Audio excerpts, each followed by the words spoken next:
গতকাল বিভিন্ন বিদ্যালয়ের ছাত্রছাত্রীদের নিয়ে আমরা কিছু প্রতিযোগিতার আয়োজন করেছিলাম। অত্যন্ত উৎসাহ উদ্দীপনার মধ্যে সেই প্রতিযোগিতা কাল অনুষ্ঠিত হয়েছে এবং পুরস্কার বিতরণ।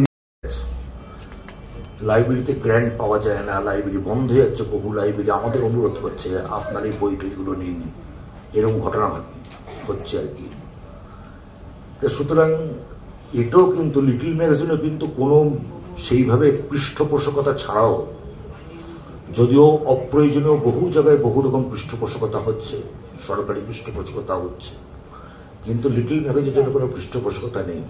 তা আমরা আমাদের সীমিত ক্ষমতায় তাদেরও এই যে সাহিত্যের ক্ষেত্রে তাদের যোগদান, সেটাকে আমরা স্বীকৃতি দিতে চাই। সেই জন্য আমরাও কিন্তু এই অনুষ্ঠানের পরে আমরা সেই একটা অনুষ্ঠান করবো, আপনারা সবাই থাকবেন, দেখবেন।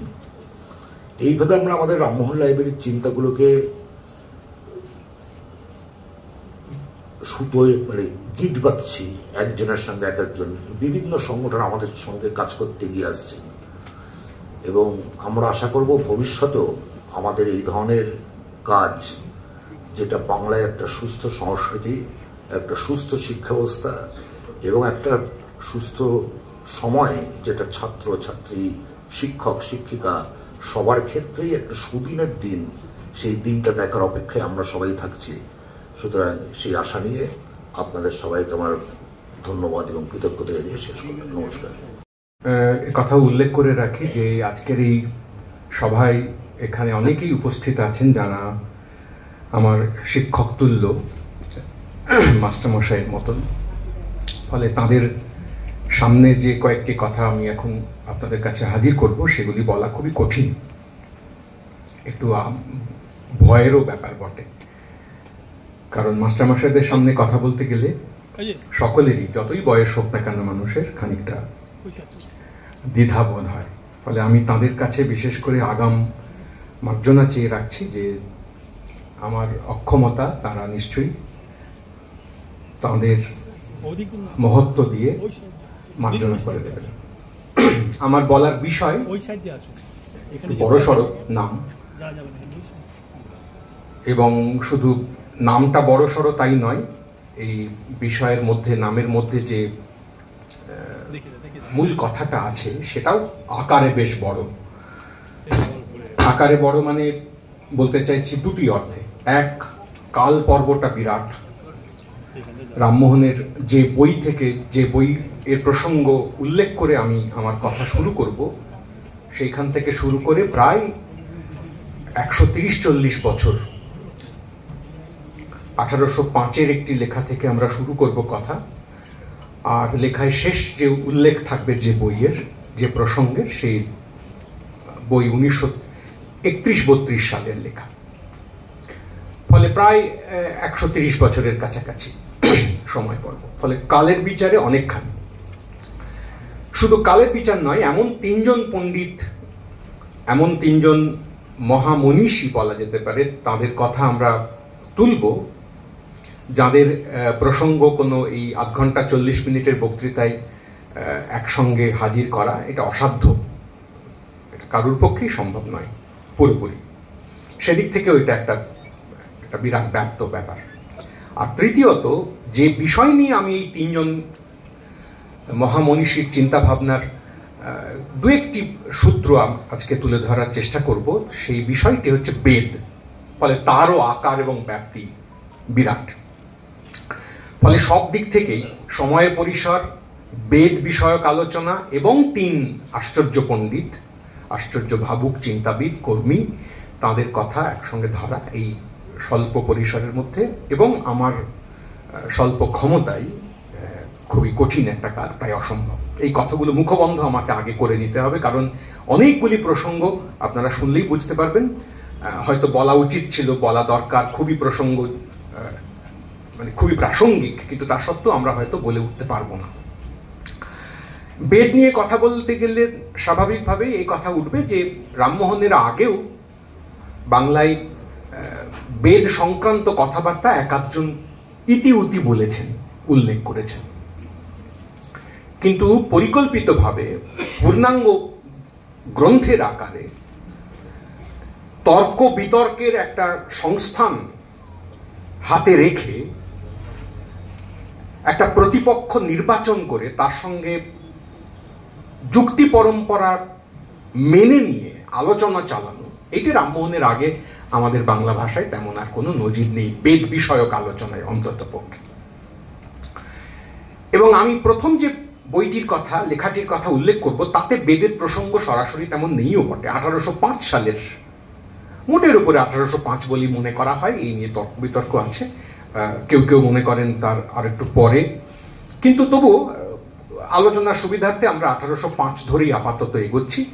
রামমোহনের বিখ্যাত, খুবই খুবই বিখ্যাত, তার কম বয়সে লেখা বই বলে কেউ কেউ খানিকটা তাকে বাল্য রচনা, অপরিপক্ক লেখা এরকম ভাবে খানিকটা বিচার করেন বটে, কিন্তু অন্য অনেক মনীষীর কথা অনুযায়ী, অনেক অন্য পণ্ডিতের কথা অনুযায়ী এই বইটি এমন একটা বই যেটা রামমোহন শেষ পর্যন্ত, তার জীবনের মৃত্যুর আগে পর্যন্ত আর যা যা সমস্ত রচনা লিখেছেন, বই লিখেছেন বা ট্রিটাইজ লিখেছেন, সেইগুলোর ক্ষেত্রে, সেগুলোর মধ্যেও এই বইটির স্পিরিট, এই বইটির যে ইশারা বা মূল কথা, সেটা নানাভাবে এসেছে। সে বইটি হচ্ছে ফার্সি ভাষায় লেখা, তার ভূমিকা লেখা হয়েছিল আরবি ভাষায়, খুবই বিখ্যাত। দীর্ঘকাল সে বইটি ফার্সি থেকে অনুবাদ করাও হয়নি। 1884 খ্রিস্টাব্দে সেইটার প্রথম ইংরেজি অনুবাদ করা হয়, এবং সেই ইংরেজি অনুবাদ করেছিলেন খুবই সেই সময়কার নাম করা পণ্ডিত, একজন সমাজসেবীও বটে, মৌলভী ওবায়দুল্লাহ তার নাম। 1884 খ্রিস্টাব্দে মৃত্যুর 1 বছর আগে তার সেই অনুবাদ প্রকাশিত হয় ইংরেজিতে।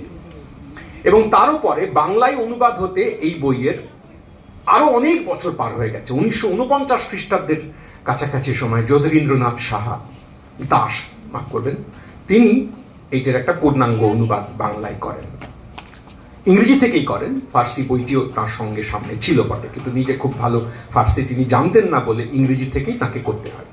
কিন্তু এখনো পর্যন্ত আমার জানা মতে, এখানে অন্য অনেক পণ্ডিত মানুষ আছেন, তারা বলতে পারবেন, রামমোহন বিশেষজ্ঞরা হয়তো অনেকে আছেন, যে সত্যি সত্যি এই বইয়ের ফার্সি থেকে সরাসরি বাংলায় আর কোনো অনুবাদ এতাবৎ কেউ করেছেন কিনা আমি জানি না, আর কেউ করেছেন কিনা। ছোট বই, বেশি বড় নয়, 50-60 পাতার একটা একটা একটা আকার হবে। সে বইটির ফার্সিতে, বইটির মূল নাম হচ্ছে তুহফাতুল মুআইদ্দিন।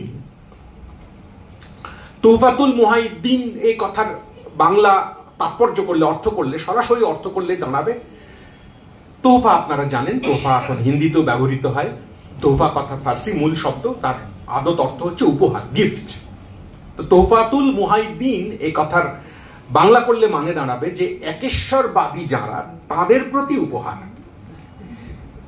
এই যে ইংরেজি অনুবাদ প্রকাশিত হয়েছিল, তার তলায় উপশিরোনাম লেখা হয়েছিল গিফট টু মোনোথেইস্টস, যারা একেশ্বরবাদী তাদের প্রতি উপহার।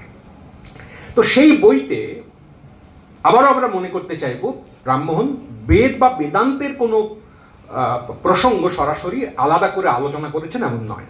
সে বইয়ের আলোচনা আরেকটুখানি বিস্তৃত, আর একটু বড়, ব্যাপক, সাধারণভাবে একেশ্বরবাদ। নিশ্চয়ই ততদিনে রামমোহন বেদ এবং বেদান্ত সম্পর্কে তার ধারণা ধীরে ধীরে গড়ে তোলার কাজ শুরু করেছেন, কেননা আর কিছুদিন বাদে, অল্প কিছু বাদে 1815 খ্রিস্টাব্দই তাঁর বেদান্ত গ্রন্থ প্রকাশিত হবে, বেদান্ত সার প্রকাশিত হবে, অনেকগুলি উপনিষদের অনুবাদ পরপর পরপর প্রকাশিত হতে থাকবে, উপনিষদ সংক্রান্ত আলোচনা তিনি লিখতে থাকবেন। কিন্তু তখনও পর্যন্ত এই যে বইয়ের কথা বলছি, এটি রামমোহনের প্রথম গুরুত্বপূর্ণ প্রকাশিত বই বলে মনে করা হয়। তাতে আছে কি? তাতে এক আশ্চর্য ব্যাপার আছে।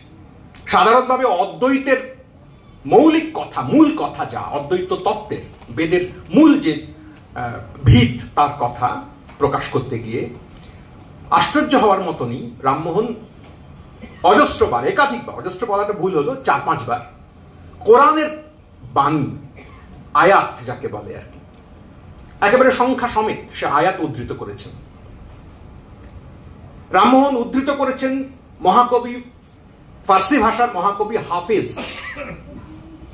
তার বেশ কতগুলি কবিতার অংশ, শের, গজলের ছোট ছোট অংশ, এবং এছাড়াও সাদির প্রসঙ্গ আছে। শেখ সাদি আর এক বিখ্যাত ফার্সি ভাষার কবি, তার প্রসঙ্গ আছে, পরোক্ষে আছে।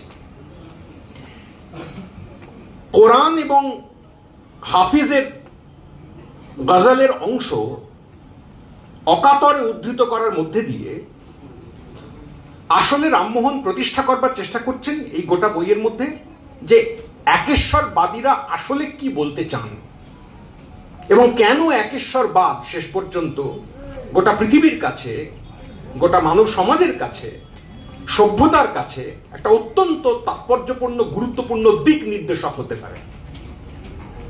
অনুমান করাই যেতে পারে যে রামমোহন এই একেশ্বরবাদ সংক্রান্ত এই ভাবনা সূত্র দিয়ে, আমাদের সকলেরই জানা আছে এর আগে আগে রামমোহনের ভাবনা চিন্তার গতি প্রকৃতি যেদিকে যাচ্ছিল তাতে তার পারিবারিক দিকে বিপর্যয় তৈরি হয়েছিল, বাড়ি থেকে প্রায় তাড়িয়ে দেওয়ার মতন একটা অবস্থা তৈরি হয়েছিল। রামমোহন এর যারা জীবনীকার তারা অনেকেই এই সমস্ত প্রসঙ্গ উত্থাপন করেছেন, আমাদের এখানে সেসব বিষয়ে বিস্তারিত আলোচনার কোনো সুযোগ নেই। আমি উল্লেখ করলাম এই বইটির কথা আলাদা করে এই কারণে যে রামমোহন কিছুদিন বাদে বেদ এবং বেদান্ত বিশেষ করে তার যে চর্চা শুরু করবেন তার ভিত আসলে তৈরি হচ্ছিল এই বইটির মধ্যে দিয়ে। আরো পরেও অনেক পরে রামমোহনকে নিয়ে চমৎকার অসামান্য একটি প্রবন্ধ লিখেছিলেন কাজী আব্দুল ওদুদ, তিনিও এক মহাপণ্ডিত।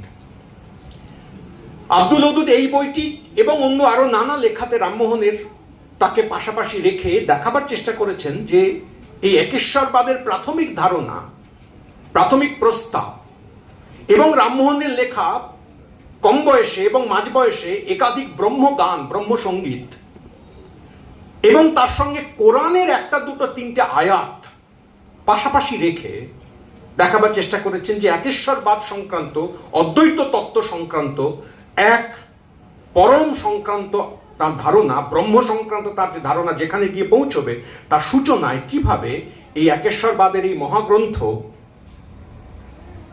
তাকে খানিকটা প্রভাবিত করেছিল।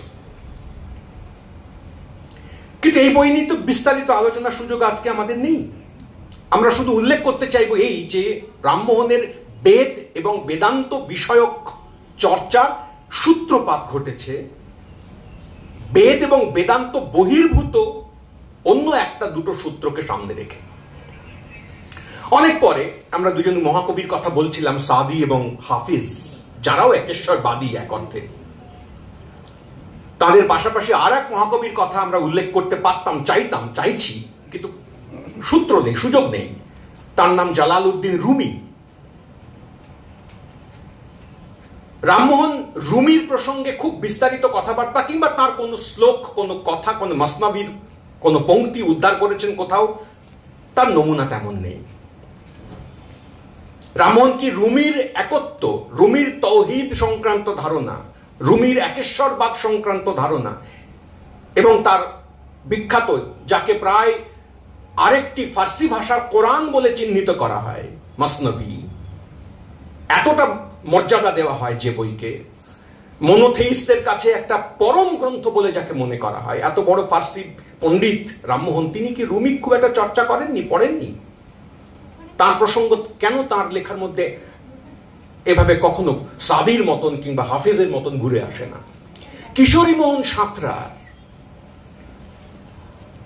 একটা রেফারেন্স আমরা প্রসঙ্গক্রমে পাই, এটা কথার কথা, খুব তার পাথুরে প্রমাণ নেই, যে কোনো এক সময়ে তাকে তিনি শুনেছেন যে রামমোহন বৃদ্ধ বয়সে, একটু বেশি বয়সে এরকম আকাঙ্ক্ষা প্রকাশ করতেন। বেশি বয়সে এরকম একটা আকাঙ্ক্ষা তাঁর ছিল যে নির্জনে কোনো এক গুহা বা কোনো একটা নির্জন এলাকায় তিনি যদি চলে যেতে পারতেন তাহলে তৃপ্ত হতেন। তার সঙ্গে থাকতো দুটি বই, এক বেদান্ত আর এক মসনবী। এখান থেকে খানিকটা যদি এই কথার এই বয়ানকে সত্য বলে আমরা মনে করি, তাহলে এখান থেকে খানিকটা ধারণা হতে পারে যে মসনবীর সঙ্গেও আসলে তাহলে রামমোহনের একরকম পরিচয় ছিল, যদিও তার লেখায় মসনবী থেকে কিংবা রুমির অন্য জায়গা থেকে তেমন কোনো উদ্ধৃতি আমাদের কাছে নেই। এই রামমোহন শেষ পর্যন্ত একদিকে ফার্সি ভাষার দর্শন চর্চা, আরবি পণ্ডিতদের, দার্শনিকদের সঙ্গে তার ঘনিষ্ঠ গভীর পরিচয়, বিশেষ করে মুতাজিলা গোত্রের পণ্ডিতদের সঙ্গে, ভাবুকদের সঙ্গে, চিন্তাবিদদের সঙ্গে তার ওতপ্রোত যোগাযোগ বলা যেতে পারে, যাদের যুক্তিক্রম তিনি তার লেখায়, রচনায় প্রায়শই ব্যবহার করেছেন। তাদের প্রতি তার প্রীতির কথা কখনো গোপন করেননি, যারা ইসলামী পরম্পরার মধ্যে দাঁড়িয়েও চূড়ান্ত এক ধরনের যুক্তিবাদকে প্রমোট করবার চেষ্টা করেছেন, তার জন্য সমালোচিতও হয়েছেন, অত্যাচারিত হয়েছেন, পীড়িতও হয়েছেন। সে মুতাজেলা গোষ্ঠীর ভাবুকেরা রামমোহনের খুবই প্রিয় মানুষ ছিলেন। ওদুদ আমাদের মনে করিয়ে দিয়েছেন যে মুতাজেলাদের ব্যবহৃত যুক্তিক্রম রামমোহন বেদ প্রসঙ্গেও, বেদ চর্চার ক্ষেত্রে খানিকটা ব্যবহার করেছিলেন। সেই যুক্তির একটা দুটো ছোট অংশ আপনাদের কাছে বলে আমি রামমোহনের বেদ চর্চার মূল কথাটুকু শেষ করে ফেলতে পারবো। মুতাজিলাদের সঙ্গে রামমোহনের বেদ চর্চা বা বেদের দিকে তাকানো দৃষ্টিভঙ্গির প্রধান সাদৃশ্যের জায়গা কোনটা? না, মুতাজিলারা মনে করতেন, যে কারণে তারা সমালোচিত হয়েছেন, আক্রান্ত হয়েছেন, যে কোরআন আসলে মনুষ্য সৃষ্ট জিনিস এবং আল্লাহ সর্বশক্তিমান, সব তিনি পারেন। এই যুক্তিটিও ভ্রান্ত, যে কারণে মুতাজিলাদেরকে নাস্তিক এবং পরিত্যাজ্য, বিধর্মী, কাফের ইত্যাদি নানা রকম কি বলে অভিধায় চিহ্নিত করা হয়েছে। ওদুদ আমাদের দেখাচ্ছেন, আমি ওদুদের এই জায়গা থেকে আপনাদের একটুখানি পড়ে দেখাই, দুটি তিনটি ছোট জায়গা। ওদুদ বলছেন যে মুতাজিলাদের যুক্তিক্রম রামমোহন ব্যবহার করছেন বেদ প্রসঙ্গে প্রায় একই কথা বলবার জন্য। এই যে চিরকালীন, বহুকালীন, বহু পুরাতন একটা অভ্যেস বা সংস্কার আমাদের আছে, ছিল, এখনো আছে, ছিল বলা উচিত নয়, যে বেদ শেষ পর্যন্ত অপৌরুষেয় এবং ঈশ্বর সৃষ্ট, কোনো মানুষ সৃষ্টি করেনি। শ্রুতি, শ্রুতি মানে কেবল এই নয় যে শুনে শুনে মনে রাখা হবে। শ্রুতি কথার অর্থ এও যে এ কোনো বিশেষ ব্যক্তি দ্বারা লিখিত নয়। এই ধারণা সম্পর্কে রামমোহন যখন খড়গহস্ত হবেন, একে যখন প্রতিবাদ করবেন যে বেদও মনুষ্য সৃষ্টই, এবং তাতেও কোনো কোনো জায়গায় কোথাও প্রশ্ন করবার মতন, তার সঙ্গে তর্ক করবার মতন সুযোগ থাকতে পারে, থাকা সম্ভব, এ কথা যখন তিনি বলবেন, ওই যে প্রথম বইয়ের কথা বলছিলাম, সেই বইতেও আমি এত সময় পাবো না যে ওই তোহফাতুল মুহাইদ্দিন বইয়ের ছোট ছোট দু একটা অংশ আপনাদের পড়ে শোনাতে পারতাম, যদি আমার ধারণা আপনাদের মনে হতো যে এই কথাগুলো আমরা 2025 সালের জন্য ভাবতে পারি বা বলা দরকার। ধর্ম সম্পর্কে, ধর্ম বিশ্বাস সম্পর্কে, একে অপরের প্রতি, নিজের ধর্মের অবস্থান থেকে অপর ধর্মের প্রতি মনোভাব সম্পর্কে কি সব আশ্চর্য বৈপ্লবিক কথা রামমোহন সেই সময় লিখে ফেলেছিলেন।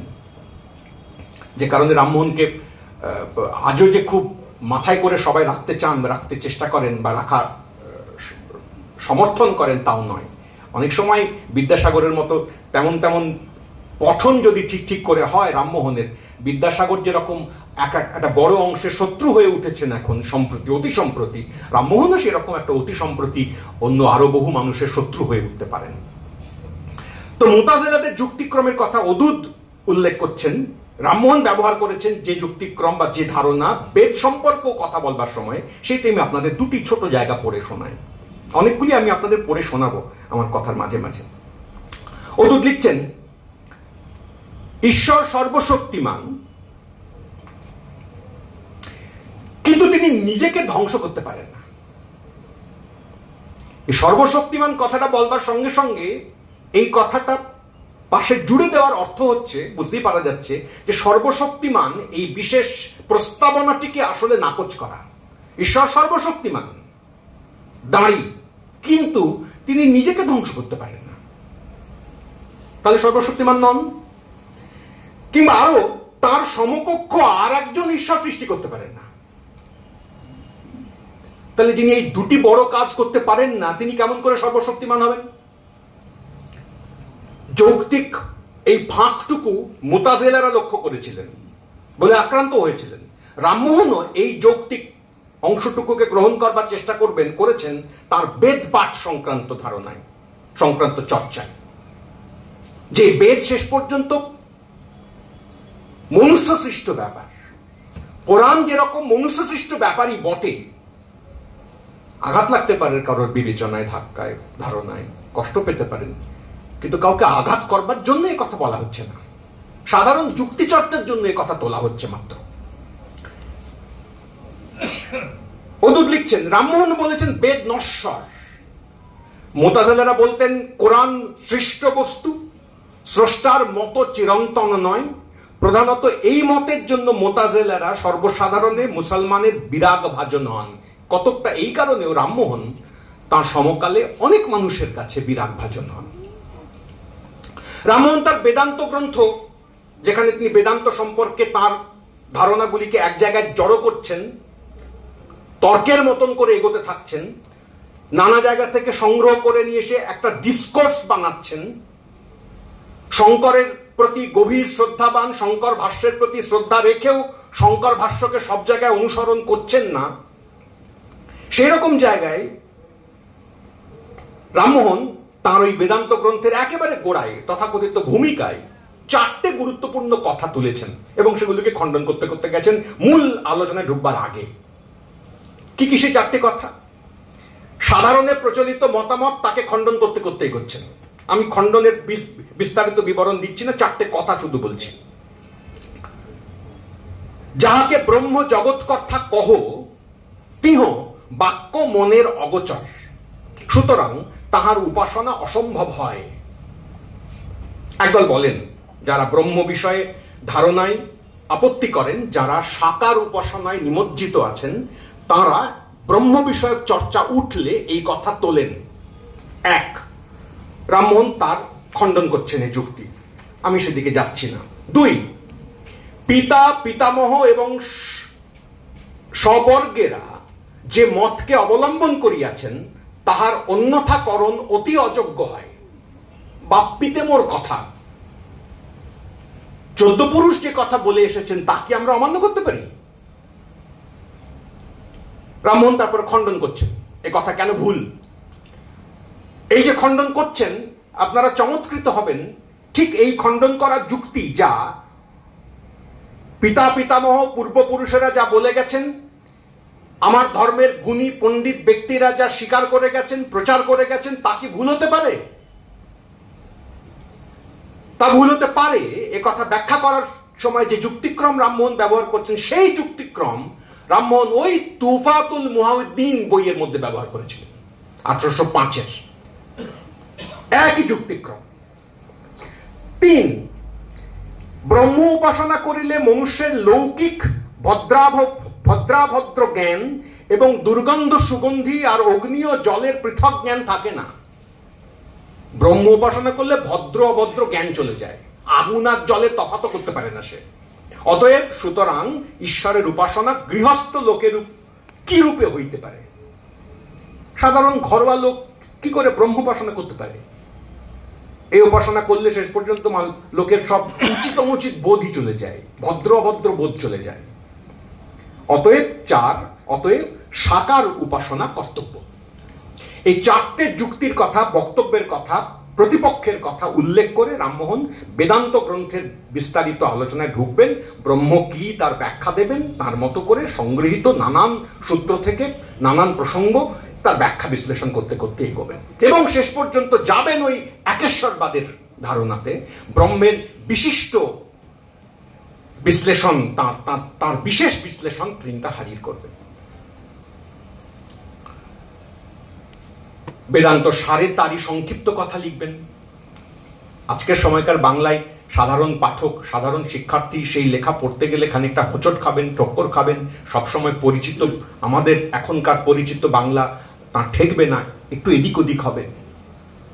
কিন্তু যদি সেই ঠক্করগুলোকে ঈষৎ অতিক্রম করে খানিকটা এগোনোর চেষ্টা করা যায়, তাহলে খেয়াল করা যাবে ব্রজেন্দ্রনাথ শীল, আচার্য ব্রজেন্দ্রনাথ শীল, তিনি রামমোহনের চর্চার এই প্রসঙ্গটুকু খেয়াল করেছিলেন, প্রথম খেয়াল করেছিলেন বলা যেতে পারে, যে রামমোহনই আমাদের এই উপমহাদেশের প্রথম এমন ব্যক্তি যিনি একেশ্বরবাদ সংক্রান্ত, ব্রহ্মবিদ্যা সংক্রান্ত আলোচনা করতে গিয়ে শেষ পর্যন্ত আসলে 2 পৃথক সংস্কৃতির চিহ্ন, সম্পূর্ণ পৃথক 2 যুযুধান সংস্কৃতির চিহ্ন, সেগুলিকে এক জায়গায় এনে দাঁড় করাবার চেষ্টা করেছিলেন।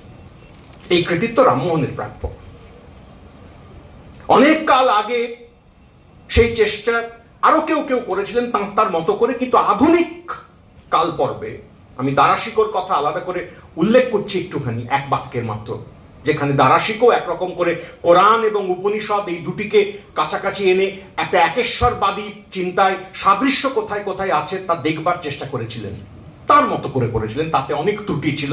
মাজমাউল বাহরাইন এই বইয়ের মধ্যে যে খানিকটা জোরতালি দেওয়ার চেষ্টা, তাও খানিকটা লক্ষ্য করা যায়, কোনো অস্বীকার করবার কারণ নেই। কিন্তু আধুনিক যুক্তিক্রম ব্যবহার করে, এমনকি মুতাজিলাদেরকে ব্যবহার করে, ইসলামিক ট্রেডিশনে দর্শন চর্চায় যারা অনেকখানি নাস্তিকের কাছাকাছি, আধুনিক যুক্তিবাদিতা যারা প্রমোট করেছেন, তাদেরকে ব্যবহার করে, অথচ এই দুই আলাদা পরম্পরাকে, ট্রেডিশনকে এক জায়গায় গাঁথবার চেষ্টা করেছেন যিনি আধুনিক সময়ে, তিনি প্রথম রামমোহন।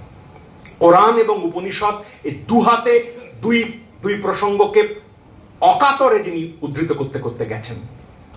আর এসেছেন তার প্রিয়, অতি প্রিয় কবি সাদি। আমি ছোট্ট একটা কথা রেফার করে বঙ্কিমচন্দ্রে চলে যাব, রামমোহনে আর বেশিক্ষণ থাকবো না। কোথায় রামমোহনের এই চর্চার অভিমুখের থেকে বঙ্কিমচন্দ্র পৃথক হয়ে যাবেন সেইটা একটুখানি দেখাবার চেষ্টা করব। সাদির একটি ছোট্ট উদ্ধৃতি আমি আপনাদের কাছে পড়ে শোনাই। রামমোহন যে শুধুমাত্র ধর্মচর্চার জন্য বা ধর্মতত্ত্বের দিক থেকে কেবলমাত্র এই কাজ করছিলেন তা নয়, তিনি মহাকবি শেখ সাদি তার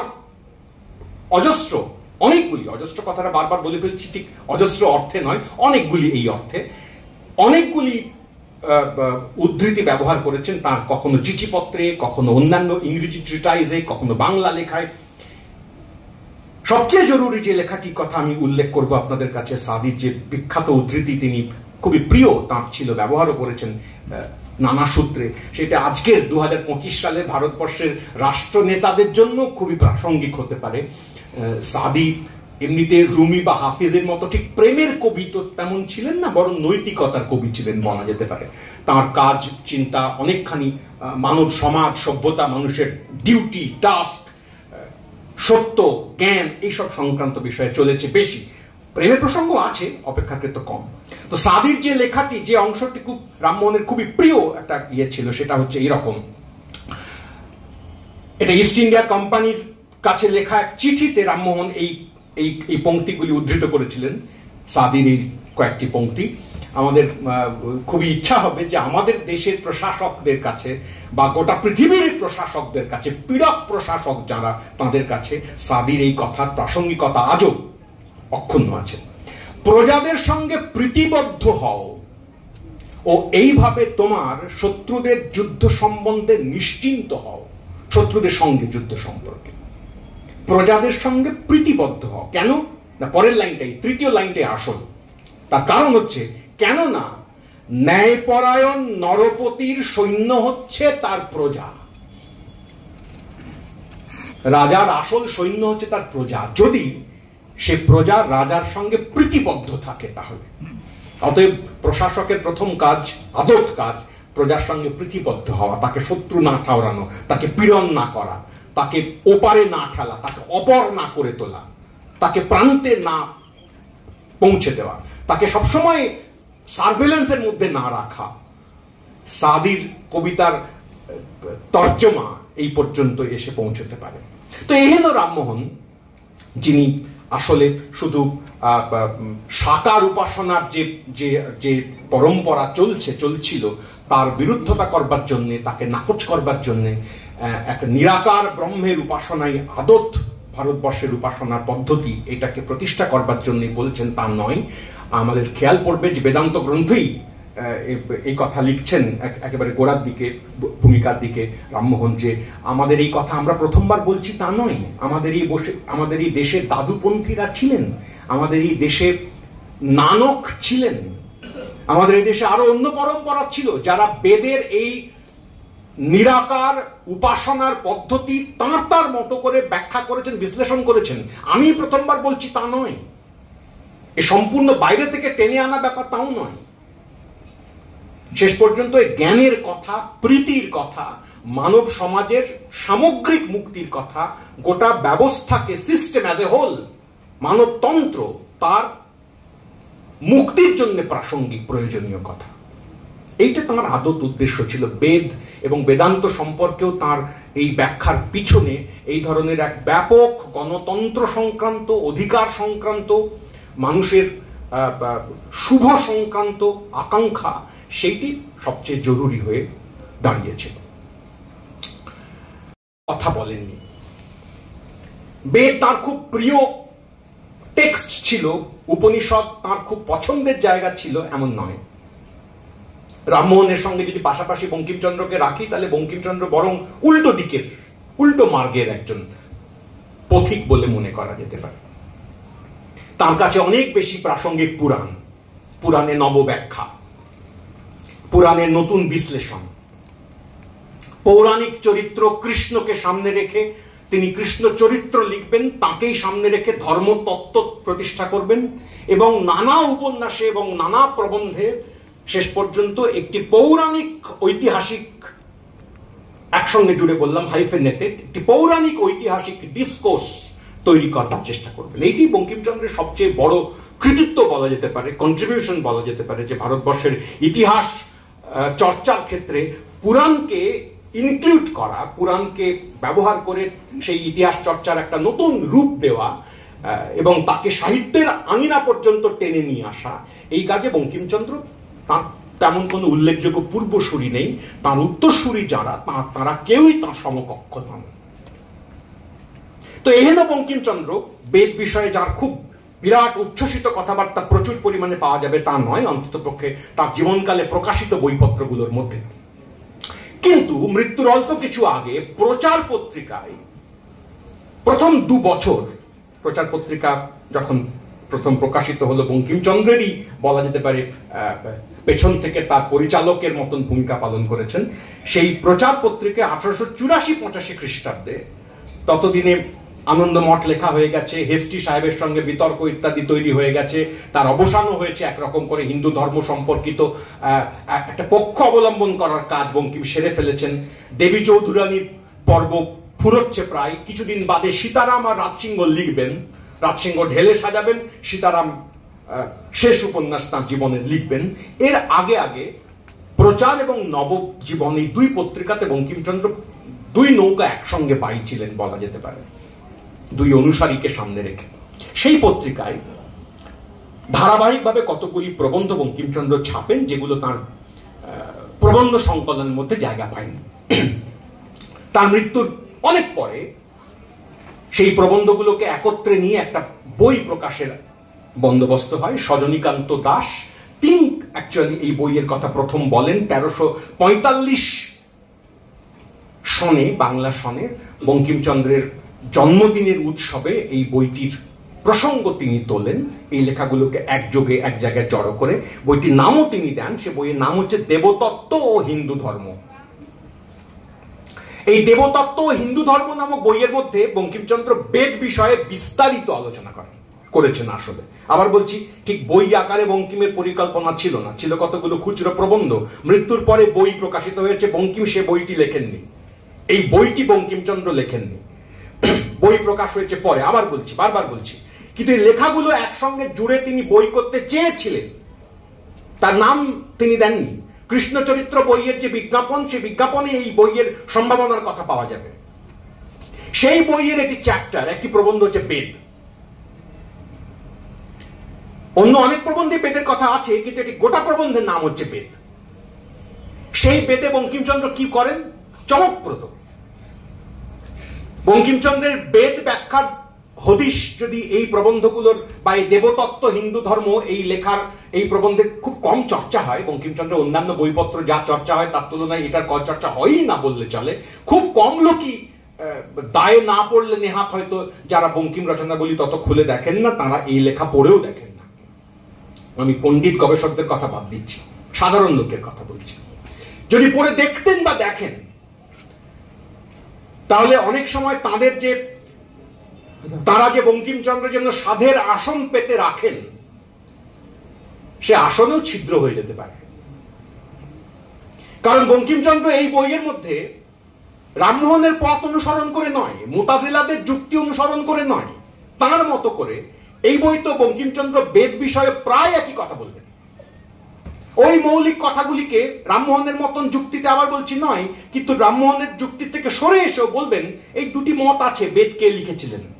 দ্বিতীয় মতটির কথা উল্লেখ করবার পরেই বলবেন নিশ্চয়ই এই মতটা এখন আর কেউ মানেন না।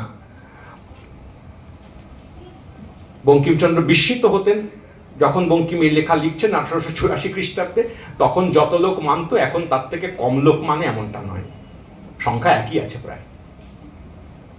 আমি আপনাদের 2টি লাইন পড়ে শোনাই। বঙ্কিম লিখছেন, আশা করেই লিখছেন, এখন আর কেউ মানে না এই সমস্ত কথা। বেদ শীর্ষক সেই লেখার মধ্যে বলছেন, আর এক মত এই যে বেদ ঈশ্বর প্রণীত। বঙ্কিমের ভাষা তো রামমোহনের মতন এরকম খটোমটো কেঠো প্রয়োজনীয় দরকারি তা নয়, মাঝে মাঝে শ্লেষ বিদ্রুপ খোঁচা এসব এসে পড়ে। লিখছেন, আর এক মত এই যে বেদ ঈশ্বর প্রণীত। ঈশ্বর বসিয়া বসিয়া অগ্নিস্তব ও ইন্দ্রস্তব ও নদীস্তব ও অশ্বমেধ যজ্ঞ প্রভৃতির বিবিধ রচনা করিয়াছেন, ইহাও বোধ হয় পাঠকের মধ্যে অনেকেই বিশ্বাস না করিতে পারেন। পাঠকের মধ্যে প্রভূত লোক কথা বিশ্বাস করেন এখনো। বেদের উৎপত্তি সম্বন্ধে আরো অনেক মত আছে, সে সকল সবিস্তারে সংকলিত করিবার প্রয়োজন নাই। বেদ যে মনুষ্য প্রণীত তাহা বেদের আর কিছু পরিচয় পাইলেই বোধহয় পাঠকেরা আপনারাই সিদ্ধান্ত করিতে পারিবেন। তাহারা আপন আপন বুদ্ধিমত মীমাংসা করেন, ইহাই আমাদের অনুরোধ। বঙ্কিমচন্দ্র মোতাজিলাদের কাছ থেকে যুক্তিক্রম সংগ্রহ করেছেন তা নয়, রামমোহনের কাছ থেকে করেছেন তা নাও হতে পারে, কিন্তু এই কথাটি মোতাজিলাদের কথা। আপন আপন বুদ্ধি বিবেচনা অনুযায়ী এমনকি কোরআনকেও ব্যাখ্যা করতে হবে। এই আপন আপন বুদ্ধির উপরে বিবেচনা।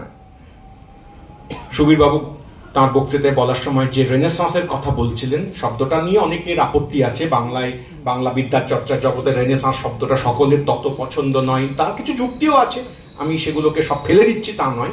কিন্তু একটা যে তোলপাড় ঘটেছিল, একটা চিন্তা চর্চায় একটা আলোড়ন তৈরি হয়েছিল, তাতে তো কোনো সংশয় নেই। সেই পরম্পরার পরবর্তী ধারক হিসেবে আমরা বঙ্কিমচন্দ্রকে বেছে নিচ্ছি, যে যিনি এত হিন্দু ধর্মের শুদ্ধতা পবিত্রতা রক্ষায় আগ্রহী, যিনি হিন্দু পুনর্জাগরণের জন্য এত উৎসাহী, যিনি ভারতবর্ষকে একটি হিন্দু ভারতবর্ষ আকারে দেখতে চান বলেই প্রায় ঘোষণা করেন। সেই হিন্দু ভারতবর্ষের চেহারা, ভুল করবেন না দয়া করে, সেই হিন্দু ভারতবর্ষের চেহারা হুবহু আজকের যে হিন্দু ভারতবর্ষের আকাঙ্ক্ষা তার সঙ্গে একেবারে এক নয়, তফাৎ আছে, তর্ক আছে। কিন্তু তবুও সেই বঙ্কিমচন্দ্র তিনি প্রকাশ্যে কথা বলে ফেলছেন যে একটু বুদ্ধি বিবেচনা করলেই মানুষ টের পাবেন যে বেদ ঈশ্বর প্রণীত নয়, মানুষের লেখা। এই গোটা বিস্তারিত আলোচনার দিকে যাব না, মূল যে অংশটুকু বলবার চেষ্টা করব সেটা হচ্ছে এই যে বঙ্কিমচন্দ্র বেদ বিষয়ক এই সংক্ষিপ্ত আলোচনাতে কিছু কিছু অনুবাদ করে দিয়েছেন। বেদের কোনো কোনো সূক্ত তার মতো করে অনুবাদ করেছেন। একটি সূক্তের একেবারে, একটি শ্লোকের একেবারে ব্যাখ্যা সমেত অনুবাদ করেছেন, শব্দ ধরে অনুবাদ করেছেন। আমি সেই অনুবাদটির দিকে আপনাদের দৃষ্টি আকর্ষণ করব, কিন্তু তার থেকে বেশি দৃষ্টি আকর্ষণ করতে চাইব যে ওই অনুবাদটি করবার আগে বঙ্কিমচন্দ্র যা যা বলেছেন। ঋগ্বেদের শ্লোক উদ্ধার করছেন বঙ্কিম এই বেদ মানুষের লেখা, এই কথা প্রতিষ্ঠা করবার জন্য। এবং সব কথা মানতে হবে তা নয়, তার মধ্যে সৌন্দর্যের অংশটুকু নিতে হবে। সুন্দর করে বলা কথা আছে বেশ কিছু, তা নিতে হবে। আর শেষ পর্যন্ত এও বুঝতে হবে যে এই সমস্ত সংগ্রহের মধ্যে দিয়ে হিন্দু ধর্মের সমস্তই যে খুব উন্নত চমকপ্রদ ব্যাপার তা নয়। বঙ্কিমের শব্দ লব্জ আমি ব্যবহার করছি, বঙ্কিম বলবেন, শুনলে আটকে ওঠার কথা, অনেকে আটকে উঠবেন হয়তো, যে বাকি অপ্রয়োজনীয় অংশ ঝাঁট দিয়ে ফেলে দিতে হবে। বঙ্কিমচন্দ্র লিখছেন এই কথা, লেখা, মুখে বলা নয়, ঝেঁটিয়ে বিদায় করতে হবে। আমাদের খুব মনে পড়ে যাবে এই ক্ষেত্রে যে বঙ্কিমচন্দ্র এই ঝাঁট দিয়ে বিদায় করতে হবে কোন কোন বিষয় তার কথা বলতে গিয়ে এক জায়গায় লিখবেন যে মনুসংহিতার প্রসঙ্গ। বঙ্কিম মানেই মনুসংহিতার দিকে ঢলে আছেন এমন মনে করার কোনো কারণ নেই, বরং বঙ্কিমের থেকে রবীন্দ্রনাথ মনুসংহিতার দিকে বেশি ঢলেছিলেন।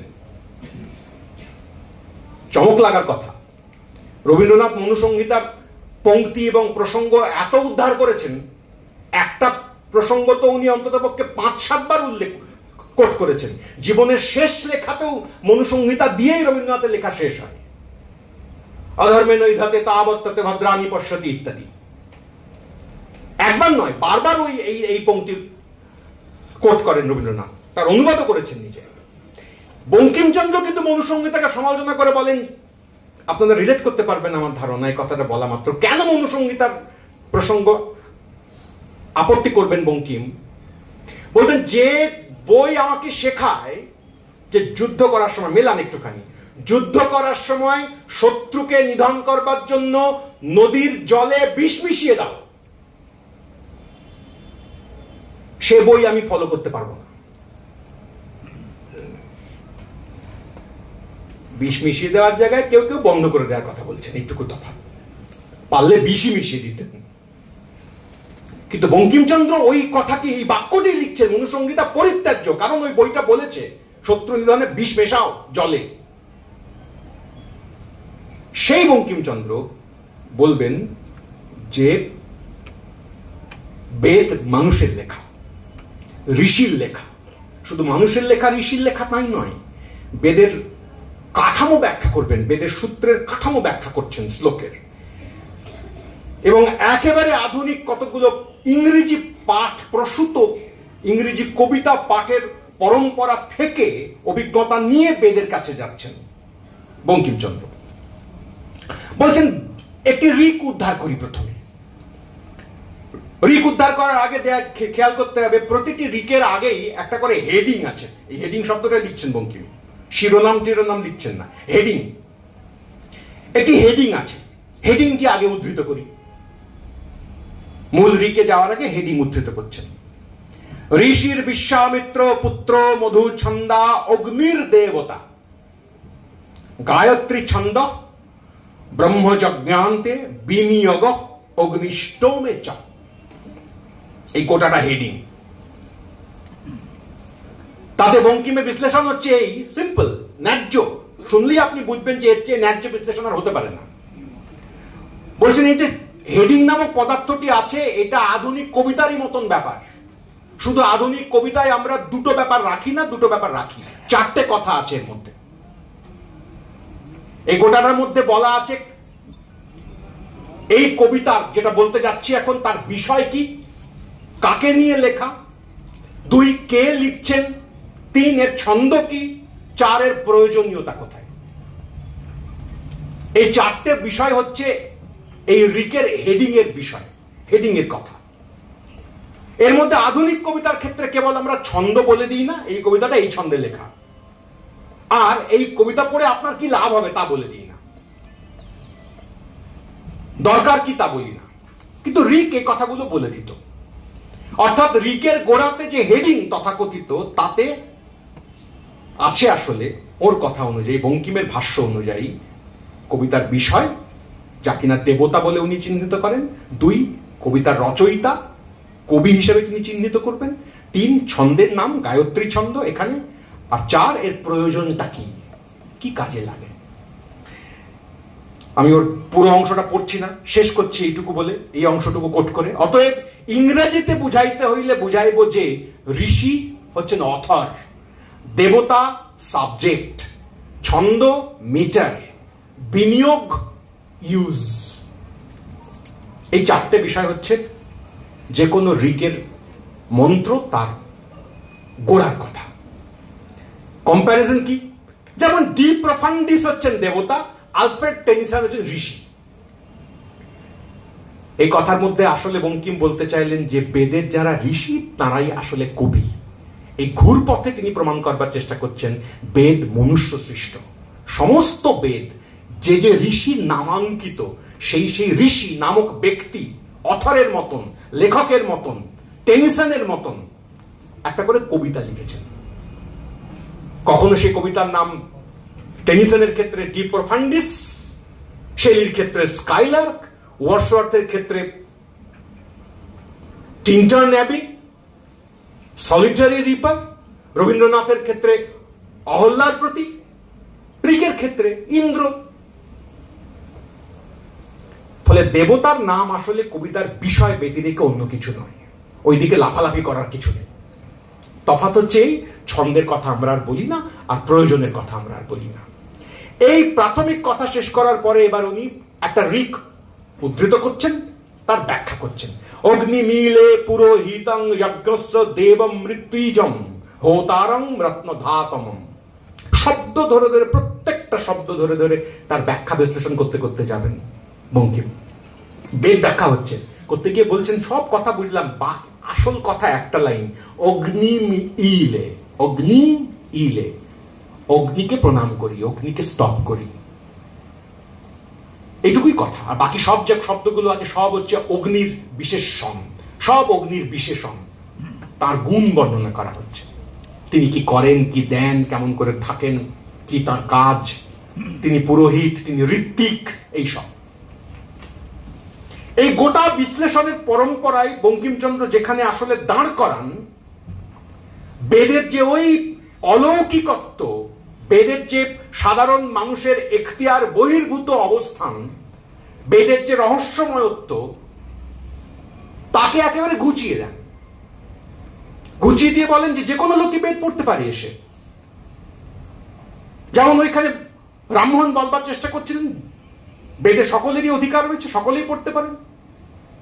বঙ্কিমও কার্যত সকলেই পড়তে পারেন এই কথাটা আলাদা করে দেখে না দিয়ে বেদের সমস্ত রহস্য আবরণ, তার ঈশ্বর সন্নিধান, তার অলৌকিকত্ব, তাকে ছিঁড়ে ফালা ফালা করে দিয়ে বলেন, প্রমাণ করেন যে বেদ মানুষের লেখা, এই তার পারপাস, এই তার প্রয়োজন, এইখানে তুমি এই যুক্তি দিয়ে যাও, এইটা দেখো না, ওইটা দেখো, এইটা বাতিলও করতে পারো, নতুন করে গড়ো, তোমার প্রয়োজনের ধর্ম তুমি নতুন করে বানাও। বঙ্কিমের ধর্মতত্ত্বের অনেকগুলো জায়গা আমাদের আপত্তিকর মনে হতে পারে আজকের সময় দাঁড়িয়ে, অন্তত এইটুকু খুবই গুরুত্বপূর্ণ মনে হতে পারে যে বঙ্কিম ধর্মতত্ত্ব নামক একখানা গ্রন্থ লিখে নতুন করে নানা সূত্র থেকে সংগৃহীত প্রসঙ্গকে জুড়ে একটা নতুন ধর্মের কথা প্রতিষ্ঠা করবার চেষ্টা করছিলেন, যা প্রচলিত হিন্দু তথাকথিত সনাতন ধর্মের কাঠামোর মধ্যে আর আঁটছে না। এটা স্পর্ধার কথা, ভয়ঙ্কর স্পর্ধার কথা। আমাদের সময় ফুরিয়ে আসছে, রবীন্দ্রনাথের গানে এসে আমাদের থামতে হবে। বেদে রবীন্দ্রনাথের আবাল্য অধিকার কথাটা বলা ভুল হবে, কিন্তু আবাল্য যোগাযোগ, বেদ মন্ত্র ছোটবেলা থেকে পড়েছেন, শুনেছেন। বেদ বললে একটু বেশি বলা হবে, উপনিষদের সঙ্গেই বরং বেদের অংশ, শেষ অংশ, তার সঙ্গেই তার ঘনিষ্ঠতম যোগাযোগ, এ নিয়ে কোনো সন্দেহ নেই। ছোটবেলা থেকেই আমরা গানও শুনলাম, ব্রহ্মসঙ্গীত রচনা করেছেন, বেদের উপনিষদের নানা প্রসঙ্গ বাল্যকাল থেকে শুনে, শিখে, জেনে, না জেনে, অর্ধ জেনে, সব রকম ভাবে রবীন্দ্রনাথ আচ্ছন্নই ছিলেন তার পারিবারিক সূত্রে।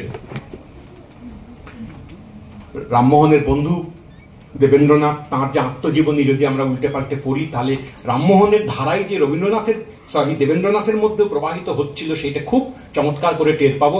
একদিকে উপনিষদের উদ্ধৃতি এবং প্রসঙ্গে আচ্ছন্ন হয়ে আছে তার গোটা আত্মজীবনী, আর তার মাঝে মাঝে চমকপ্রদ কতগুলো জড়োয়া গয়নার মতন খোদাই করে রাখা আছে হাফিজের কবিতা, রুমির প্রসঙ্গ, উদ্ধৃতি সহ, ফার্সি অক্ষরে উদ্ধৃতি সহ। সেসব রবীন্দ্রনাথের গোচরে একেবারে ছিল না তা তো হতে পারে না, তা নিশ্চয়ই ছিল। রবীন্দ্রনাথ কম বয়সও উপনিষদের দ্বারা আচ্ছন্ন ছিলেন, কিন্তু সেসবের দিকে আমি যেতে চাইব না। আমি একটা বিশেষ সপ্তাহের কথাই শুধুমাত্র আপনাদের কাছে বলবার চেষ্টা করব, যে সপ্তাহের কথা ক্ষিতিমোহন সেন বলেছেন। 9 সালের কথা ক্ষিতিমোহন আমাদের মনে করিয়ে দিয়েছেন রবীন্দ্রনাথ 3 দফায় বেদ মন্ত্র অনুবাদ করেছিলেন, আপ্লুত হয়ে গিয়ে করেছিলেন। একটা 1909-এর কিছু আগে সে খাতা হারিয়ে গেছিল, রবীন্দ্রনাথ নিজেও তার জন্য আক্ষেপ করেছেন বহুবার, সে খাতা কোথায় গেল আর খুঁজে পাওয়া গেল না, কে নিয়ে নিল।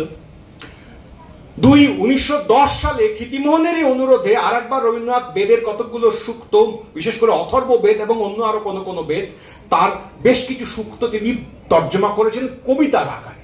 সে খাতাও কেউ একজন পড়তে নিয়ে আর ফেরত দেয়নি, সেও আর খুঁজে পাওয়া যায়। মাঝখানের পর্বটিতে ক্ষিতিমোহন একেবারে লেগেছিলেন 1909 সালের অঘ্রাণ মাস নাগাদ, 20-22 অঘ্রাণ। 1 সপ্তাহ মতো সময়কাল ক্ষিতিমোহন রবীন্দ্রনাথকে অনুরোধ করেন যে আপনি কতগুলো মন্ত্র আমাকে অনুবাদ করে দিন, গানের মতো করে দিন। রবীন্দ্রনাথ 1 সপ্তাহ সময়কালে সেই গানের মন্ত্র অনুবাদ করছিলেন। ক্ষিতিমোহন আমাদেরকে মনে করিয়ে দিয়েছেন সেই গানের অনুবাদ করবার কাল পর্বে রবীন্দ্রনাথ গীতাঞ্জলির কবিতাগুলো লিখছিলেন। আসলে এক আশ্চর্য রহস্যময় জায়গা, আপনাদের এটা উল্লেখ না করলেই নয়। একটা ছোট্ট বাক্য মাত্র প্রসঙ্গত বলবো, গীতাঞ্জলির পর্বে রবীন্দ্রনাথের যে কত রকমের ডিস্ট্রাকশন বলতে পারি আমরা, এদিক ওদিক থেকে টানা, তাকে সহ্য করতে হয়েছে তা কহতব্য নয়। একদিকে তো এই কথা আমরা বলছি, কীর্তিমোহন সেন তাকে বেদ মন্ত্র অনুবাদ করবার দায়িত্ব দিচ্ছেন, রবীন্দ্রনাথ এক সপ্তাহ ধরে বুধ হয়ে গিয়ে একের পর এক বেদ মন্ত্র অনুবাদ করছেন পরপর, সে তো করছেনই। এই একই সময় পর্বে কীর্তিমোহন সেন কবির অনুবাদ করছেন এবং তার খাতা রবীন্দ্রনাথকে দেখতে দিচ্ছেন, কারেকশন করতে দিচ্ছেন গীতাঞ্জলি পর্বেই। এবং রবীন্দ্রনাথ চমকপ্রদভাবে সেই খাতা কাটাকুটিতে ভরিয়ে দিচ্ছেন। পরে এই কথা তাঁরই কথা, রবীন্দ্রনাথেরই কথা, যে কখনো কখনো আমার মনে হয়েছে আমি একটু বেশি কারেকশন করে ফেলেছিলাম, বেশি হাত বুলিয়ে ফেলেছি কীর্তিমোহনের অনুবাদে। ফলে একদিকে কবির, যিনি নির্গুণ ব্রহ্মবাদী, একদিকে ভক্তি পথের পথিক, কিন্তু নির্গুণ ব্রহ্মের কথায় মুখ্যত বলেন, বা কখনো কখনো সগুণ নির্গুণ এই দুই রকম ব্রহ্মের ভাগ করা উচিত নয় সে বিষয়ে কথা বলেন, ভক্তিপন্থের লোক তিনি।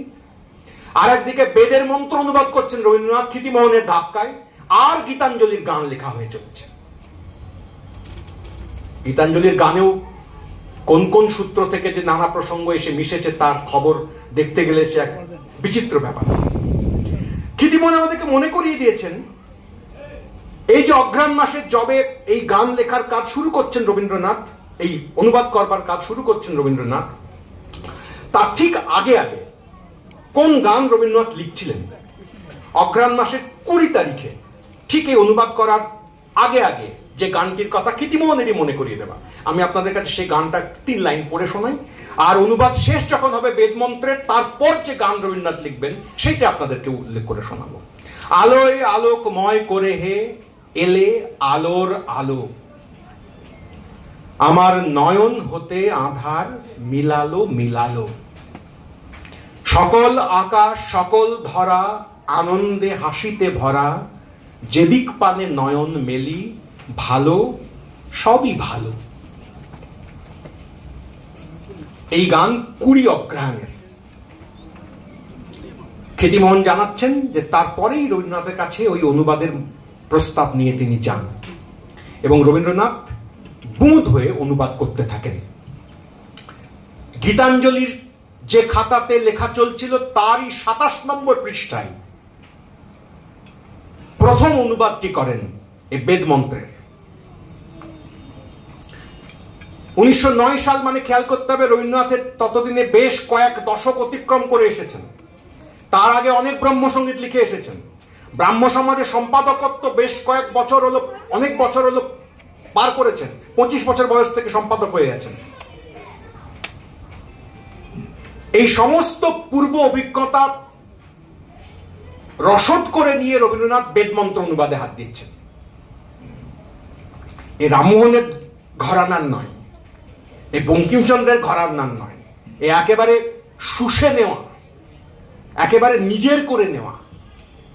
এ কেবল নিরাকার উপাসনাকে প্রতিষ্ঠা করবার কোন বৌদ্ধিক দায় থেকে নয়, এমনকি বঙ্কিমচন্দ্রের ঘরানায় বেদের অলৌকিকত্ব খসিয়ে দিয়ে তাকে সাধারণের কাছে উন্মুক্ত করে দেওয়ার যুক্তি পরম্পরা বাহিত নয়। এ আসলে নিজের কথা, নিজেকে অনুসন্ধান করবার, নিজের কথা বেদের রচনার মধ্যে, বেদের মন্ত্রের মধ্যে, বেদের বাণীর মধ্যে, কথার মধ্যে খুঁজে পেয়ে আহ্লাদিত হওয়ার প্রসঙ্গ। এ একজন যুক্তিবাদী দৃষ্টিভঙ্গি থেকে হওয়ার পরিবর্তে আসলে সংশ্লেষ করার মনোভাব নিয়ে এগোনো একজন কবির কাজ। ওই যে 27 নম্বর পৃষ্ঠার কথা আলাদা করে উল্লেখ করেছেন কীর্তিমোহন, সে 27 নম্বর পৃষ্ঠায় গীতাঞ্জলির কথা লিখতে লিখতে রবীন্দ্রনাথ যে অনুবাদটি করেন সে অনুবাদটি হচ্ছে এই। এটিও পরে গান আকারে পরিচিত হয়েছে। তুমি আমাদের পিতা, তোমায় পিতা বলে যেন জানি, তোমায় নত হয়ে যেন মানি, তুমি করোনা করোনা রোষ, হে পিতা হে দেব দূর করে দাও যত পাপ যত দোষ ইত্যাদি। এই গানের সূত্র কি? কিসের অনুবাদ? কোন বৈদিক সূত্রের অনুবাদ? উল্লেখ করে দেওয়া আছে। রূপান্তর নামক বই রবীন্দ্রনাথের অনুবাদের সংকলন, তাতেই পাওয়া যাবে। পিতানোসি পিতানোবধি নমস্তেস্তু মা মা হিংসি, শুক্ল যজুর্বেদ। কিংবা আর একটুখানি পরে শুক্ল যজুর্বেদের আরো একটা অংশ, তাকে অতিক্রম করে শুক্ল যজুর্বেদের আরো একটা অংশ, 3 টুকরো, কিন্তু 3টে পরপর সাজানো টুকরো নয়, আলাদা আলাদা জায়গা থেকে, শুক্ল যজুর্বেদ থেকেই নেওয়া। তৃতীয় অংশটি আপনাদের পরিচিত অনেকের, নমঃ সম্ভবায় চ ময়োভবায় চ, নমঃ শঙ্করায় চ ময়স্করায় চ, নমঃ শিবায় চ শিবতরায় চ। রবীন্দ্রনাথ এর তর্জমা করছেন, খেয়াল করে দেখুন, একেবারে আক্ষরিক তর্জমা না, একেবারে আপন করে নিয়ে, নিজের করে নিয়ে, সুর জুড়ে নতুন একখানা গানের চেহারা দেওয়া। শুক্ল যজুর্বেদের 3 টুকরো, 3টা আলাদা জায়গা থেকে সংগৃহীত অংশ, তাকে মিলে একখানা অখণ্ড গান লিখে ফেলছেন রবীন্দ্রনাথ। লিখছেন, শেষ অংশটুকু পড়ে শোনাই। তুমি ভালো হে, তুমি ভালো, সকল ভালোর সার, তোমারে নমস্কার হে পিতা, তোমারে নমস্কার। কেউ বলে না দিলে বুঝবে যে এই গান আসলে শুক্ল যজুর্বেদের 3টে আলাদা অংশ থেকে খণ্ডিত, খামচে তুলে নেওয়া 3টে টুকরোকে জুড়ে লেখা একখানা গান। এইটা রবীন্দ্রনাথের বেদ হয়ে উঠল। রামমোহনের তর্কে, বঙ্কিমচন্দ্রের তর্কে এক ধরনের জ্ঞানতত্ত্বের এলাকা, সহজেই লক্ষ্য করা যেতে পারে, সহজেই বোঝা যেতে পারে। তার পাঠক, তার উদ্দিষ্ট শ্রোতা, তার উদ্দিষ্ট জনমণ্ডলী, তার কাছে লেখকের আকাঙ্ক্ষা একেবারে পৃথক গোত্রের। কিন্তু রবীন্দ্রনাথ যখন শুক্ল যজুর্বেদ থেকে রসদ সংগ্রহ করে তার অনুবাদ, তাকে নিজের করে নিয়ে, শুধু অনুবাদই বলা যাবে না, আর আপন করে নিয়ে নতুন সৃষ্টির একটা চেহারা গিয়ে হাজির করেন, তখন অনেক বেশি সাধারণ জনতার কাছে তার প্রাসঙ্গিকতা তৈরি হয়। অনেক করা যেতে পারে, আমি সময় আপনাদের নেব না, শেষ করে আনতে হবে। 2টি ছোট জায়গা শুধু আপনাদের পরপর উল্লেখ করে আমি শেষ করব আমার কথা। কোথায় এসে দাঁড়ালাম? 19 শতকের বেদ এর প্রতি দৃষ্টিভঙ্গি রামমোহনের হাতে যা শুরু হয়েছিল, বঙ্কিমচন্দ্রের হাতে যা আরেক রকম মোড় পেয়েছিল, মোচড় পেয়েছিল, রবীন্দ্রনাথের কাছে এসে বেদ মন্ত্র, ওই 1 সপ্তাহের কথা বলছি, এর বাইরেও অনেক প্রসঙ্গ আছে। এর কাছাকাছি সময়ে রবীন্দ্রনাথ শান্তিনিকেতনে একের পর এক অভিভাষণ দিয়েছেন ছাত্রদের কাছে, একদিন এক একটা ছোট ছোট উপনিষদের প্রসঙ্গ তুলে নিয়ে, কখনো হওয়া, কখনো ভালোবাসা, কখনো প্রেম, এইসব শিরোনামে টুকরো টুকরো সেই সমস্ত অভিভাষণ, উপনিষদেরই কোনো কোনো পংক্তি, কোনো কোনো বিশেষ শ্লোক অংশ, কোনো কোনো সময় একাধিক শ্লোককে জুড়ে নিয়ে রবীন্দ্রনাথের একেবারে নিজের ব্যাখ্যা, তার সঙ্গে শঙ্কর ভাষ্যের কোনো সম্পর্কই নেই। তো অনেক ক্ষেত্রে অদ্বৈতবাদের কথা বলতে বলতে দ্বৈতবাদের দিকে হাঁটা লাগায়। আদৌ কখনো কখনো সন্দেহ হয় রবীন্দ্রনাথ কি শেষ পর্যন্ত উপনিষদের কথা বলছেন নাকি ভারতীয় ভক্তি পরম্পরার কথা বলছেন। শান্তিনিকেতন প্রবন্ধমালা আকারে সেসব অভিভাষণ পরে সংকলিত হয়েছে। রবীন্দ্রনাথের উপনিষদের সঙ্গে এনকাউন্টার, আমি তার কথা বলছি না, আমি শুধু ওই 1 সপ্তাহের কথা বলছি। অঘ্রাণ মাসের ওই শেষ সপ্তাহ, ক্ষিতিমোহন এসে বলছেন লিখে দিন, অনুবাদ করে দিন, গান লিখে দিন। রবীন্দ্রনাথ এই 3টে পংক্তি আমাদের খুবই পরিচিত, নানা সময় উদ্ধৃত করি। একটা তৈত্তিরীয় উপনিষদ থেকে নেওয়া, একটা মুন্ডক উপনিষদ থেকে নেওয়া, একটা মান্ডুক্য উপনিষদ থেকে নেওয়া, আলাদা আলাদা বেদের উপনিষদ, একই বেদের অন্তর্গত উপনিষদ থেকেও নয়। 3টে বেদের আলাদা উপনিষদ থেকে 3টে পংক্তি তুলে নিচ্ছেন রবীন্দ্রনাথ। 1, সত্যং জ্ঞানমনন্তং ব্রহ্ম আনন্দ রূপম মৃতং যদ বিভাতি শান্তং শিবমদ্বৈতম। 3টে পংক্তি মাত্র। এই 3 পংক্তি কি দাঁড়ালো দেখুন। বঙ্কিমচন্দ্রের অনুবাদ আমরা একটু আগে খেয়াল করেছি, নির্দিষ্ট, নিখুঁত, অভ্যর্থ, একটা শব্দ এদিক ওদিক যাবে না, এর বাইরে কিচ্ছু নেই, এ কথা জোর করে বলবেন। আসল কথা কেবল অগ্নি মিলে ওইটুকু, বাকি সব অগ্নির বিশেষণ আলাদা করে নির্দিষ্ট করে দেবেন। ও শ্রীমৎ ভগবত গীতা অনুবাদের ক্ষেত্রেও একই পদ্ধতি নিয়ে অবলম্বন করবেন। টিকা লিখবেন 5 পাতা, অনুবাদ হবে একেবারে নির্দিষ্ট। কিন্তু রবীন্দ্রনাথের এই 3 পংক্তির অনুবাদ দাঁড়াচ্ছে 2 স্তবকের একখানা লেখা।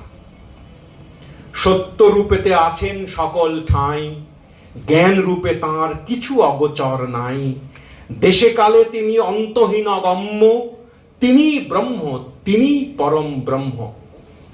তাঁরই আনন্দ দিকে দিকে দেশে দেশে, প্রকাশ পেতেছে কত রূপে কত বেশে, তিনি প্রশান্ত, তিনি কল্যাণ হেতু, তিনি এক, তিনি সবার মিলন সেতু। এই যে শেষ চার পংক্তি, সেই শেষ চার পংক্তি আসলে এসেছে এই আনন্দ রূপম অমৃতং যদ বিভাতি এবং শান্তং শিবম অদ্বৈতম, এই দুটি বাক্য থেকে। উপনিষদের বেদের বড় পরম্পরার মাঝখানে দুটি জ্ঞানের কথা রবীন্দ্রনাথ রূপান্তরিত করলেন একটি চমকপ্রদ ভাবের কথায়, অনুভূতির কথায়। অনেক সময় নেই, রবীন্দ্রনাথ বিস্তারিত ভাবে এখানে উল্লেখ করতে পারবো না। লাস্ট এই গান আপনাদের সকলেরই চেনা, রবীন্দ্রনাথের লেখা গান। যদি ঝড়ের মেঘের মতো আমি ধাই, চঞ্চল অন্তর, তবে দয়া করো হে, দয়া করো হে, দয়া করো ঈশ্বর। ওহে অপাপ পুরুষ দিনহীন আমি, এসেছি পাপের কুলে, প্রভু দয়া করো হে, দয়া করো হে, দয়া করে লও তুলে। আমি জলের মাঝারে বাস করি তবু তৃষায় শুকায়ে মরি, প্রভু দয়া করো হে, দয়া করে দাও হৃদয় সুধাই ভরি। এই গান কত না কোটি কোটি বার আমরা গেয়েছি, ব্রহ্মসঙ্গীত বলেই গিয়েছি, কিন্তু আমরা কি খেয়াল করেছি যে গান আসলে সাধারণভাবে নিজে লেখা গান নয়, এ অনুবাদ। ঋগ্বেদ 7ম মণ্ডল 89 নম্বর শ্লোক, গোটাটা পড়ছি না, প্রথম 2 লাইন পড়ি। यदेमि प्रस्फुरन्नीव द्रीतीर्न धात्म अद्रीव मृडा सुक्षत्र मृडाय। এই অংশের তর্জমা করতে গিয়ে রবীন্দ্রনাথ শেষ পর্যন্ত একটা কাতর আবেদনের লিরিক চেহারা তৈরি করে দেন। আমি জলের মাঝারে বাস করি তবু তৃষায় শুকায়ে মরি, অপাং মধ্যে তস্থি বাং সং তৃষ্ণা বিদজ্জরিতারম। এই ছিল ঋকের কথা, হয়ে দাঁড়ালো আমাদের রোজকার জীবনের কথা। ঠিক ব্রহ্মসঙ্গীত বটে, এক ঈশ্বরের কথা এখানে আছে, কিন্তু তলায় তলায় তো এক প্রেমিকেরও স্বর আছে এখানে। ওই যে রবীন্দ্রনাথের অনেক কিছুদিন আগে বঙ্কিমচন্দ্র দরজাটা খুলে দিয়েছিলেন, ওই যে বলেছিলেন কবির নাম বশিষ্ঠ, কবির নাম যাজ্ঞবল্ক, কবির নাম অমুক, দেবতা আসলে দেবতা নন, ওটা আসলে কবিতার নাম। আর বাকি যে দুটো অংশ আছে তাতে ওই শ্লোকটা কোন কাজে লাগে তা বলা।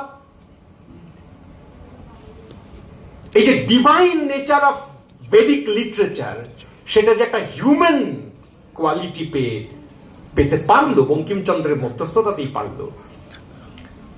রবীন্দ্রনাথের পক্ষে এই গান যখন অনুবাদিত, তার হাতে অনুবাদিত হয়ে আসে, আর তার থেকে যখন আমার আপনার কাছে আসে, ব্রহ্মসঙ্গীত হয়েও তার একটা মানে, তাৎপর্য, প্রয়োজনীয়তা, গুরুত্ব থাকে। কিন্তু ব্রহ্মসঙ্গীতের মাঝখানে মাঝখানে চোরাগোপ্তা অন্তর্ঘাত ঘটায় আমাদের প্রেমের বাসনাও, আমাদের দৈনন্দিন জীবনযাপনের বেদনাও। ঈশ্বর তাতে থাকুন বা না থাকুন, কখনো কখনো রূপকের আড়ালে থাকুন, কখনো কখনো তিনি অপ্রাসঙ্গিক হয়েও থাকতে পারেন, তাতে আমার কাতরতাটি নষ্ট হয়ে যায় না, ক্ষুণ্ণ হয়ে যায় না। বেদের এই পরিণতি দাঁড়ালো এসে রবীন্দ্রনাথের হাতে। আমি শেষ করব আমার কথা, খুবই বিখ্যাত বেদের কথা, বেদের অনুবাদ করেছেন রবীন্দ্রনাথ, আপনাদের সকলেরই চেনা, শ্রীনন্তু বিশ্বে অমৃতস্য ভৃত্রা। রবীন্দ্রনাথের অনুবাদটি সকলের হয়তো তত পরিচিত নয়, এটা যে ওই বিখ্যাত বৈদিক বাণীরই অনুবাদ। শোনো বিশ্বজন, শোনো অমৃতের পুত্র যত দেবগণ, দিব্য ধামবাসী আমি জেনেছি তাহারে, মহান্ত পুরুষ যিনি আধারের পারে জ্যোতির্ময়, তারে জেনে তাঁর পানে চাহি, মৃত্যুরে লঙ্ঘিতে পারো অন্য পথ নাহি। জ্ঞানেরই কথা, কিন্তু বেদের বাণী রবীন্দ্রনাথের মতন এক প্রেমিকের এবং কবির স্পর্শধন্য হয়ে শেষ পর্যন্ত সাধারণ মানুষের দৈনন্দিন কাজ, প্রতিদিনকার অবলম্বনের মতন হয়ে উঠতে পারে। রবীন্দ্রনাথ যখন এই 7 দিনের পরম একটা অনুবাদ পর্ব শেষ করছেন, কীর্তিমোহন আমাদেরকে জানাচ্ছেন যেদিন শেষ হলো এই অনুবাদ কাজ, খাতা ফুরলো, সেই দিন রবীন্দ্রনাথ গীতাঞ্জলির আরেকটি গান লিখলেন। ওই যে 20 অগ্রহায়ণের গানটির কথা আমরা একটু আগে উল্লেখ করেছিলাম, অনুবাদে ঢুকবার আগে যে গান রবীন্দ্রনাথ লিখছিলেন গীতাঞ্জলির, এইবারে অনুবাদ শেষ করবার পরে গীতাঞ্জলির পরের যে গানটা রবীন্দ্রনাথ লিখলেন, সেই গানটার কয়েক লাইন আমি আপনাদের পড়ি।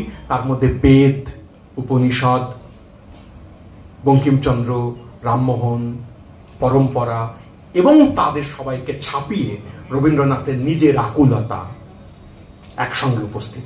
কোন গান রবীন্দ্রনাথ লিখলেন এই কোটা অনুবাদ পর্বের শেষে 1909 অগ্রহায়ণ মাস শেষ দিকে? আকাশ তলে উঠল ফুটে আলোর শতদল। এইটা রবীন্দ্রনাথের বেদের অর্জন। পাপড়িগুলি থরে থরে ছড়ালো দিক দিগন্তরে, ঢেকে গেল অন্ধকারের নিবিড় কালো জল। মাঝখানেতে সোনার কোষে আনন্দে ভাই আছি বসে, আমায় ঘিরে ছড়াই ধীরে আলোর শতদল। রবীন্দ্রনাথ এই বৈদিক ভাষা সাহিত্যের ওতপ্রোত যুক্ত থাকার অভিজ্ঞতা অতিক্রম করে যখন আবার গীতাঞ্জলির পারে এসে ঠেকালেন তাঁর তরি, তখন আলোর শতদল এইটা ছাড়া আর কি বা তাঁর কাছে, তাঁর সামনে এসে দাঁড়াতে পারে? আলোর পুষ্প। যেটা কবিতা বিভাগ, কবিতা বিভাগে এবার 5 জন পুরস্কার পেয়েছেন। প্রথম আমি যাকে ডাকছি, পত্রিকার নাম বুলবুল। বুলবুলের ঈদ সংখ্যা 2024 সালে বেরিয়েছিল। সম্পাদকের নাম মোহাম্মদ সিরাজুল ইসলাম। এখানে একটি কবিতা বেরিয়েছিল ভাত, লিখেছিলেন পিয়াসী পুরকাইত। পিয়াসী দিয়ে আছেন মনে হয়, পিয়াসী পুরকাইত, হ্যাঁ উনি আসুন মঞ্চে।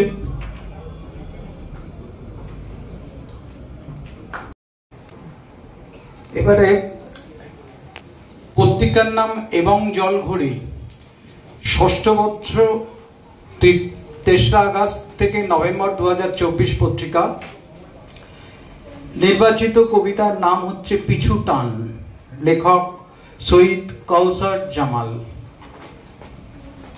সৈয়দ কৌসার জামাল আছেন? আচ্ছা আচ্ছা। পুরস্কারটি তুলে দিচ্ছেন আমাদের অন্যতম এক সদস্য শক্তি সাধন মুখোপাধ্যায়।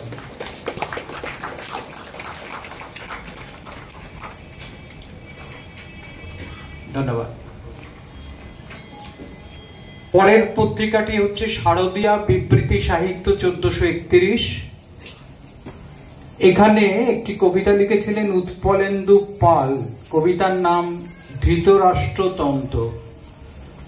ধৃতরাষ্ট্রতন্ত্র, উৎপলেন্দু পাল। পত্রিকার নাম উল্টোডাঙা সৃজন চর্চা। শারদীয়া সংখ্যা 2য় বর্ষ 1431 2024 বেরিয়েছিল। কবিতার নাম হচ্ছে অতীত, লেখিকা শর্মিষ্ঠা চট্টোপাধ্যায়। শর্মিষ্ঠা চট্টোপাধ্যায়। হ্যাঁ, এরপরে কবিতা একটা পুরস্কার পেয়েছে, সেটা হচ্ছে পত্রিকার নাম 21-এর ডাক।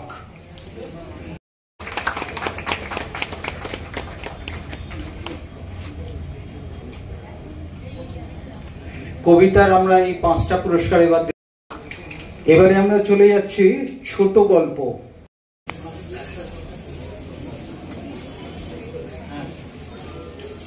প্রতিবাদী চেতনা না?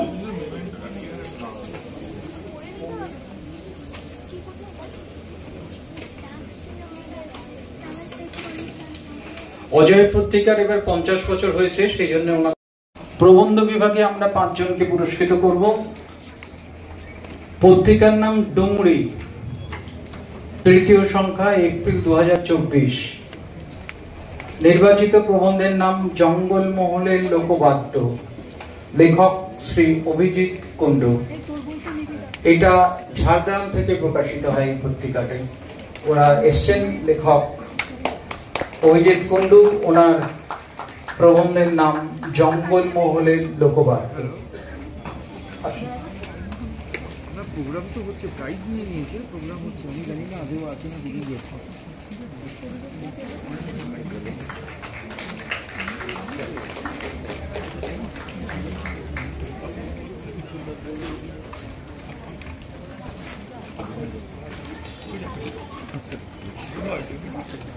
পর